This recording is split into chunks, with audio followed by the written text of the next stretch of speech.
Bienvenue à tous à French Podcast, l'endroit idéal pour perfectionner votre français tout en découvrant la culture francophone. Salut tout le monde, je suis Antoine, et comme toujours, je suis ravi d'être ici avec vous et Catherine pour ce nouvel épisode. Aujourd'hui, nous allons aborder un sujet crucial pour tous ceux qui apprennent le français. Comment vaincre sa timidité et parler avec assurance. Exactement. C'est un défi que beaucoup rencontrent, même après des années d'études. Alors, restez à l'écoute, car nous allons partager des conseils pratiques et des stratégies éprouvées pour vous aider à vous exprimer en français avec confiance. Alors Antoine, pourquoi penses-tu que la timidité est un obstacle si courant pour les apprenants de français ? C'est une excellente question, Catherine. Je pense qu'il y a plusieurs raisons à cela. Tout d'abord, il y a la peur de faire des erreurs. Personne n'aime se tromper, surtout quand on essaie de parler une nouvelle langue. On a peur d'être jugé ou de ne pas être compris. Absolument. Et cette peur est souvent renforcée par l'idée qu'il faut parler parfaitement dès le début. On se met une pression énorme, alors que l'apprentissage d'une langue est un processus progressif. Oui, et puis il y a aussi le manque de pratique. On peut connaître la grammaire et le vocabulaire, mais si on ne s'entraîne pas à parler, on manque de fluidité et de confiance en soi. C'est comme apprendre à faire du vélo. Il faut monter dessus et pédaler même si on tombe au début. C'est une très bonne analogie, Antoine. Et je pense qu'il y a aussi un aspect culturel à prendre en compte. Dans certaines cultures, on valorise beaucoup la perfection et on est plus critique envers les erreurs. C'est vrai. Mais il est important de se rappeler que les Français sont généralement très compréhensifs envers les étrangers qui essaient de parler leur langue. Ils apprécient l'effort et sont souvent prêts à aider. Tout à fait. Alors, maintenant que nous avons identifié les causes de la timidité, parlons des solutions. Quel est ton premier conseil pour vaincre cette peur de parler, Antoine ? Mon premier conseil, c'est de changer de perspective. Au lieu de se concentrer sur les erreurs, il faut se concentrer sur la communication. L'objectif n'est pas de parler parfaitement, mais de se faire comprendre. C'est un excellent point. Il faut se rappeler que la communication est un échange, et que même si on fait des erreurs, on peut toujours se faire comprendre grâce au contexte, aux gestes, à l'intonation. Exactement. Et puis il faut accepter que les erreurs font partie du processus d'apprentissage. Tout le monde en fait, même les locuteurs natifs. L'important, c'est d'apprendre de ses erreurs et de ne pas se décourager. Je suis d'accord. Et pour apprendre de ces erreurs, il est important de les identifier. On peut par exemple s'enregistrer en train de parler et écouter attentivement pour repérer les points à améliorer. C'est une très bonne idée. On peut aussi demander à un ami ou à un professeur de nous donner un feedback constructif. Mais il faut être prêt à accepter les critiques et à ne pas se vexer. Oui, il faut voir les critiques comme une opportunité de progresser. Et puis, il ne faut pas hésiter à se récompenser pour ses progrès, même les plus petits. Chaque phrase qu'on arrive à prononcer correctement est une victoire. Tout à fait. Et parlant de récompense, je pense qu'il est important de se fixer des objectifs réalistes. Si on se fixe des objectifs trop ambitieux, on risque de se décourager rapidement. C'est vrai. Il vaut mieux commencer petit et augmenter progressivement la difficulté. On peut par exemple se fixer comme objectif de parler français pendant 5 minutes par jour, puis augmenter progressivement la durée. Oui, et il est important de trouver des situations où on se sent à l'aise pour parler. On peut par exemple commencer par parler avec des amis ou des membres de sa famille qui parlent français. Ou on peut rejoindre un groupe de conversation en français. Il en existe de nombreux, en ligne ou en présentiel. C'est un excellent moyen de pratiquer la langue dans une ambiance détendue et conviviale. Absolument. Et il ne faut pas hésiter à sortir de sa zone de confort de temps en temps. On peut par exemple essayer de commander un café en français dans un café français ou de demander son chemin à un passant. C'est vrai que c'est intimidant au début, mais c'est aussi très gratifiant quand on réussit. Et puis, il faut se rappeler que la plupart des gens sont bienveillants et prêts à aider. Oui, et même si on fait des erreurs, ce n'est pas grave. L'important, c'est d'essayer et de ne pas avoir peur de se tromper. On apprend tous en faisant des erreurs. Tout à fait. Et pour se sentir plus à l'aise à l'oral, il est important de travailler sa prononciation. On peut par exemple écouter des podcasts en français et essayer d'imiter la prononciation des locuteurs natifs. C'est une excellente idée. On peut aussi utiliser des applications ou des sites web qui proposent des exercices de prononciation. Il en existe de nombreux, gratuits ou payants. Oui, et il est important de se concentrer sur les sons qui sont différents de sa langue maternelle. Par exemple, le R français peut être difficile à maîtriser pour les anglophones. C'est vrai. Mais avec de la pratique, on finit par y arriver. Et puis il faut se rappeler que l'accent fait partie de l'identité de chacun. Il n'est pas nécessaire d'avoir un accent parfait pour parler français avec assurance. Tout à fait. L'important, c'est d'être compréhensible et de se faire comprendre. Et puis, il y a des accents qui sont très charmants. C'est vrai. Alors, Catherine, Pour résumer, quels sont les principaux conseils que tu donnerais à quelqu'un qui veut vaincre sa timidité et parler français avec assurance? Je dirais qu'il faut changer de perspective et se concentrer sur la communication plutôt que sur la perfection. Il faut accepter que les erreurs font partie du processus d'apprentissage et ne pas avoir peur de se tromper. Il faut se fixer des objectifs réalistes et trouver des situations où on se sent à l'aise pour parler. Il faut travailler sa prononciation et ne pas hésiter à sortir de sa zone de confort de temps en temps. Et surtout, il faut être patient et persévérant. L'apprentissage d'une langue prend du temps, mais avec de la motivation et de la pratique, on finit par y arriver. C'est un excellent résumé, Catherine. Je suis entièrement d'accord avec toi et j'ajouterais qu'il est important de s'amuser en apprenant le français. Plus on prend plaisir à parler la langue, moins on est timide. C'est vrai. On peut par exemple regarder des films ou des séries en français, écouter de la musique française, lire des livres en français ou cuisiner des plats français.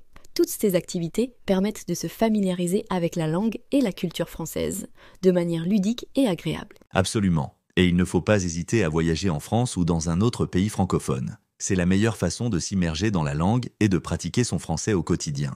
C'est vrai que c'est une expérience inoubliable. Mais même si on ne peut pas voyager, on peut toujours trouver des moyens de s'immerger dans la culture française chez soi. On peut par exemple suivre des cours de cuisine française en ligne ou regarder des vidéos de voyage en France sur YouTube. C'est une très bonne idée. Et puis, il ne faut pas oublier que la timidité est un sentiment normal. Tout le monde la ressent de temps en temps. L'important, c'est de ne pas la laisser nous paralyser. Tout à fait. Il faut se rappeler que l'on est capable de surmonter sa timidité et de parler français avec assurance. Il suffit d'y croire et de se donner les moyens d'y arriver. Oui, et il faut se rappeler que l'apprentissage d'une langue est un voyage, pas une destination. Il y aura des hauts et des bas, des moments de doute et des moments de joie. Mais l'important, c'est de continuer à avancer et de ne jamais abandonner. C'est un très beau message, Antoine, et je pense que c'est le mot de la fin parfait pour cet épisode. Merci Catherine. Et merci à tous nos auditeurs de nous avoir écoutés. J'espère que cet épisode vous a été utile et que vous vous sentez maintenant plus confiant pour parler français. Oui, n'hésitez pas à mettre en pratique les conseils que nous avons partagés aujourd'hui. Et surtout, amusez-vous en apprenant le français. À bientôt pour un prochain épisode de French Podcast. Au revoir tout le monde et à très vite. Écoute la deuxième partie de Podcast français. Bonjour.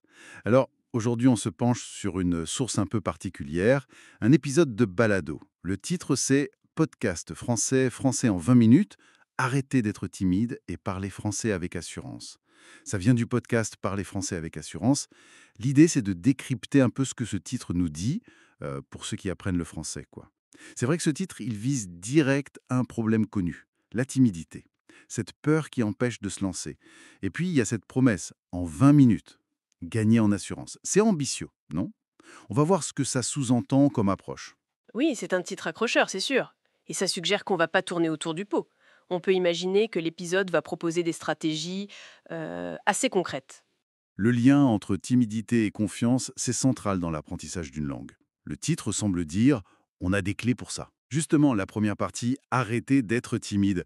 Ça met le doigt dessus. C'est tellement fréquent chez les apprenants, cette peur de mal faire, de faire des erreurs. Un peu comme si on avait peur de tomber en apprenant à marcher finalement. Exactement. Et l'épisode, d'après ce titre, il ne dit pas « ne soyez pas timide », mais « arrêtez ». Il y a une notion d'action, de contrôle possible. Il suggère sans doute qu'il faut dédramatiser l'erreur. Le but premier, c'est de communiquer, pas d'être parfait. Communiquer avant la perfection. Oui, ça me parle. Mieux vaut une petite phrase simple, qui passe, que de rester muet par peur de se tromper sur un accord. Tout à fait. Et pour la deuxième partie, parler français avec assurance. Qu'est-ce que ça implique ? Probablement des conseils pratiques, peut-être des exercices, des techniques pour oser. L'assurance, c'est ça qui débloque la pratique, et donc la progression. Et le 20 minutes dans tout ça? Ça suggère des astuces ciblées, rapides à comprendre et à appliquer. Pas une thérapie de fond, mais plutôt des petits leviers. Peut-être des mises en situation simples, genre commencer par commander un café, des choses comme ça. Oui, des petits pas. L'idée serait donc de collectionner les mini-victoires pour construire cette fameuse assurance. C'est ça. Chaque petite réussite, même minime, renforce la confiance. L'épisode doit insister là-dessus. Se fixer des objectifs réalistes aussi, j'imagine.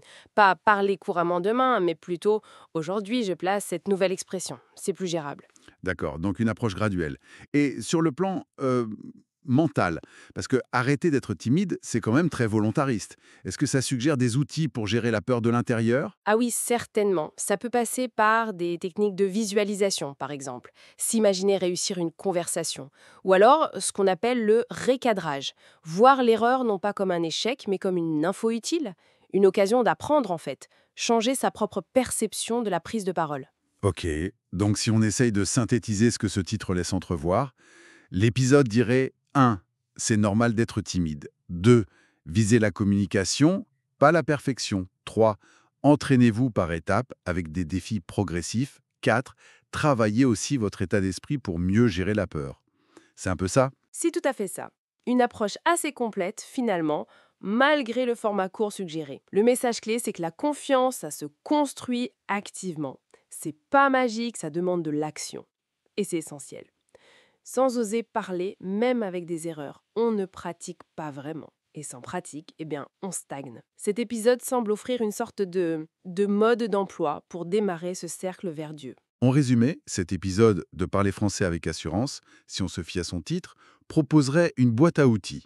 Des outils concrets, encourageants, pour passer de la peur qui paralyse à une action qui construit la confiance petit à petit. Exactement. Une approche très orientée action. Et ça soulève une question intéressante, pour finir. Si on retient cette idée des petits pas concrets, quelle pourrait être la toute première action vraiment minuscule, faisable là, maintenant, pour commencer à fissurer ce mur de la timidité en français? Juste une petite chose pour démarrer. Je laisse ça en suspens. Écoute la 3e partie de Podcast Français.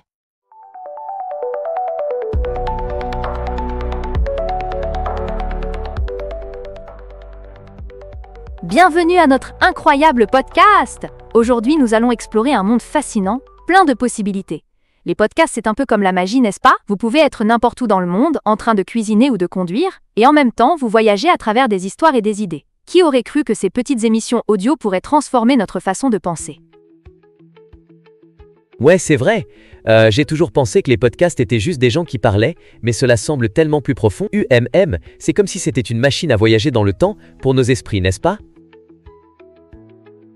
Exactement. C'est comme si vous aviez accès à une bibliothèque infinie d'histoires, d'informations et de perspectives. Imaginez que vous puissiez avoir une conversation avec quiconque, même des célébrités, juste en appuyant sur un bouton. C'est une richesse incroyable de savoir à portée de main. C'est fou. Je veux dire, je me souviens d'un moment où j'écoutais un podcast sur les criminels célèbres et je me suis senti comme si j'étais en train de résoudre un mystère avec eux. Est-ce que chaque podcast a un peu ce pouvoir? Absolument. Raconter une histoire, c'est comme tisser un rêve. Les meilleurs podcasteurs sont des conteurs. Pensez au storytelling comme une toile d'araignée. Chaque fil représente une idée, une émotion ou un moment. Quand tout cela se connecte, cela crée quelque chose de vraiment spécial. Ça vous rappelle un livre ou un film préféré? Totalement. Je me souviens de ce film qui m'a vraiment captivé. C'était comme une montagne russe d'émotions. Les podcasteurs aussi essayent d'attirer cette émotion? Exactement. Prenez un podcast sur le vrai crime par exemple. Écoutez comment ils construisent leur récit, en ajoutant des cliffhangers et des détails sombres. C'est un peu comme un thriller, où chaque épisode est une nouvelle couche d'angoisse. Vous voulez toujours la suite, n'est-ce pas? Oui, j'ai l'impression d'être sur le bord de mon siège. Et d'un autre côté, est-ce que tous les podcasts sont aussi excitants? Il y a des genres vraiment ennuyeux? Oh, vous seriez surpris! Il existe des podcasts sur presque tous les sujets imaginables.